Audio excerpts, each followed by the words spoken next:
নমস্কার বন্ধুরা, deep study চ্যানেলের পক্ষ থেকে আপনাদের সকলকে জানাই স্বাগতম। আজকে আবারও আমি টিটেট পেপার 1 এবং পেপার 2 এর জন্য বাছাই করা মোস্ট ইম্পর্ট্যান্ট 30 কোয়েশ্চেন্স আপনাদের সামনে নিয়ে এসেছি। আশা করছি এই ভিডিওটা আপনাদের এক্সাম প্রিপারেশনের জন্য অনেকটা হেল্পফুল হবে।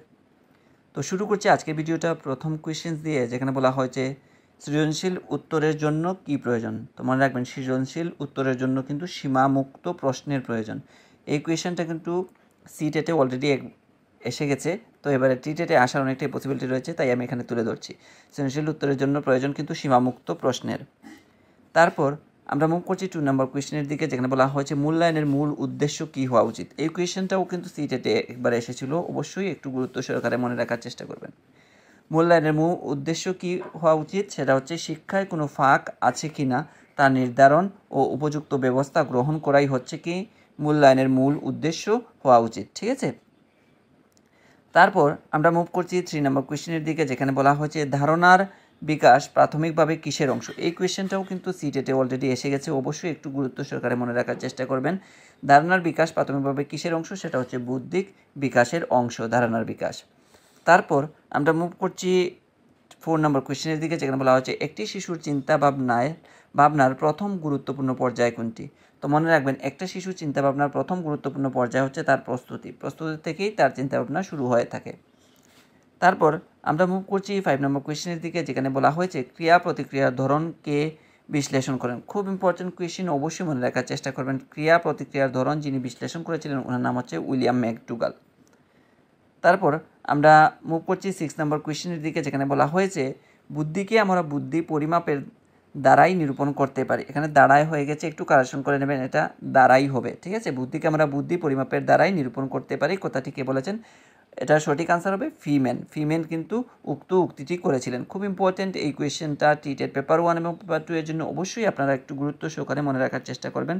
তারপর আমরা মুভ করছি মোস্ট ইম্পর্টেন্ট একটা কোয়েশ্চেন, যেখানে বলা হয়েছে 7 নম্বর কোয়েশ্চেন, যেটা বলা হয়েছে ল্যাবরেটরি স্কুল কে প্রতিষ্ঠা করেন। তো মনে রাখবেন, ল্যাবরেটরি স্কুল কে প্রতিষ্ঠা করেছিলেন বা ল্যাবরেটরি স্কুলকে প্রতিষ্ঠার কথা কে বলেছিলেন, অবশ্যই মনে রাখবেন। সেটা সঠিক আনসার হবে জন ডিউই হয়ে যাবে এই কোয়েশ্চেনের এগেনস্টে কারেক্ট আনসার। অত্যন্ত গুরুত্বপূর্ণ এই কোয়েশ্চেনটা, টিটেট পেপার 1 এবং পেপার 2 এর জন্য অত্যন্ত গুরুত্বপূর্ণ এই কোয়েশ্চেন, মনে রাখবেন।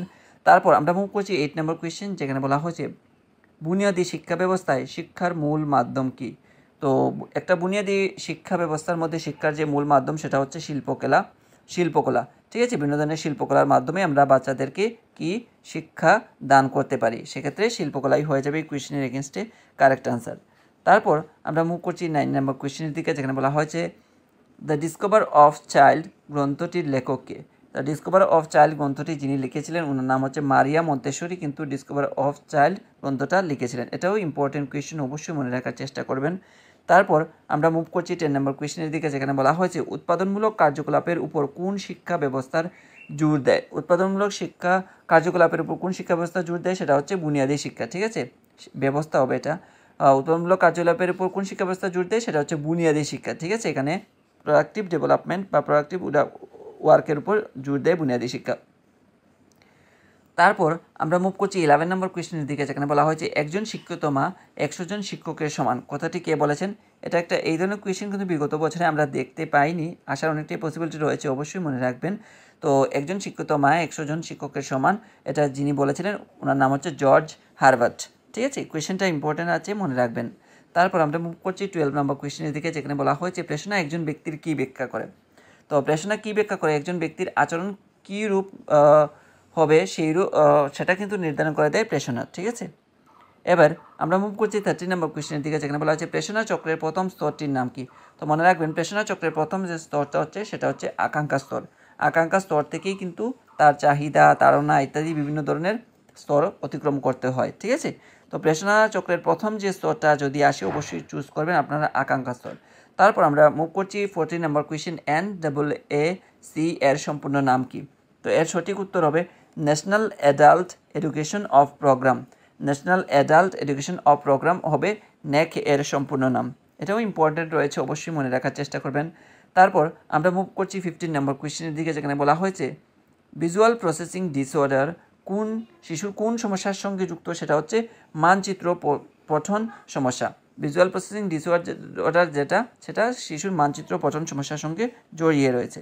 তারপর আমরা মুভ করছি 16 নম্বর কোয়েশ্চেনের দিকে, যেখানে বলা হচ্ছে কত সালে শিক্ষার অধিকার আইন চালু হয়। তো মনে রাখবেন শিক্ষার অধিকার আইন চালু হয়েছিল 1 এপ্রিল 2010 সালে।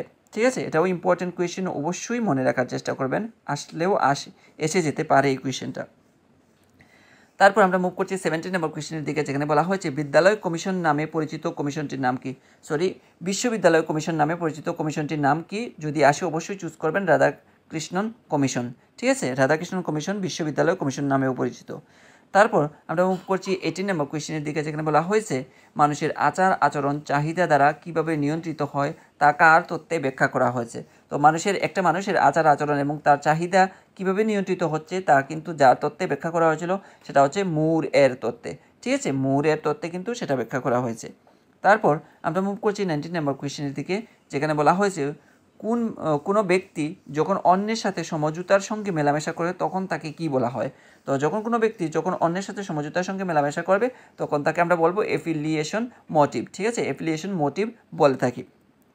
তারপর আমরা মুভ করছি 20 নম্বর কোয়েশ্চেনের দিকে, যেখানে বলা হয়েছে শিশুর বাবলিং স্তরের বিস্তার দেখা যায় কত মাস পর্যন্ত। এখানে স্তরের হবে। ঠিক আছে, একটু কারেকশন করে নেবেন, এখানে মিস্টেক হয়ে গেছে, প্রিন্টিং মিস্টেক। শিশুর বাবলিং স্তরের বিস্তার দেখা যায় কত মাস পর্যন্ত, সেটা হচ্ছে 4 থেকে 6 মাস বয়স পর্যন্ত। আমরা যারা প্রিপারেশন নিচ্ছি বলতেই পারছি এটার সঠিক আনসার কী হবে, তবুও যারা জানেন না অবশ্যই জেনে নেবেন। 4 থেকে 6 মাস পর্যন্ত শিশুর বাবলিং স্তরের বিস্তার দেখা যায়। তারপর আমরা মুভ করছি 21 নম্বর কোয়েশ্চেনের দিকে, যেখানে বলা হয়েছে কোন বছর থেকে এনসিটিই আইন কার্যকর হয়। তো এনসিটিই আইন কার্যকর হয়েছিল 1993 সাল থেকে। এটাও কিন্তু মোস্ট ইম্পর্ট্যান্ট একটা কোয়েশ্চেন। এই ধরনের কোয়েশ্চেন কিন্তু আমরা বিগত বছরের টিটেট পেপার 1 এবং পেপার 2তে আসতে দেখতে পেয়েছি। তো সেই উদ্দেশ্যকে মাথায় রেখেই এখানে তুলে ধরা। তো অবশ্যই সেটা মনে রাখার চেষ্টা করবেন, 1993 সালে কিন্তু এনসিটিই আইন কার্যকর হয়েছিল। 22 নম্বর কোয়েশ্চেন, যেখানে বলা আছে শিক্ষার সমাজতান্ত্রিক লক্ষ্যকে সমর্থন করেছেন এমন একজন শিক্ষাবিদের নাম কি।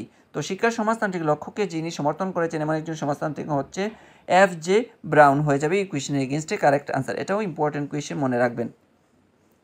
তারপর আমরা মুভ করছি 23 নম্বর কোয়েশ্চেন, যেখানে বলা হচ্ছে স্কুল রেন্ডিনার্কস প্রোগ্রাম কি। তো স্কুল রেন্ডিনার্কস প্রোগ্রাম হচ্ছে সেটাই যেটা বিদ্যালয় শিক্ষা শুরুর প্রস্তুতি পর্বের শিক্ষা। বিদ্যালয় শিক্ষা শুরুর প্রস্তুতি পর্বের যে শিক্ষা সেটাকে স্কুল রেন্ডিনার্কস প্রোগ্রাম বলা হয়ে থাকে। এটাও ইম্পর্টেন্ট কোয়েশ্চেন, মনে রাখবেন।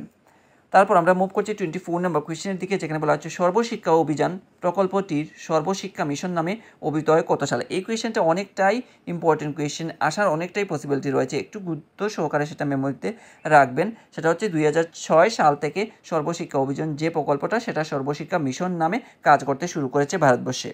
তারপর আমরা মুভ করছি 25 নম্বর কোয়েশ্চেনের দিকে, যেখানে বলা হয়েছে মনোবিদ কোহলার মনোবিজ্ঞানের কোন মতবাদের প্রবক্তা ছিলেন।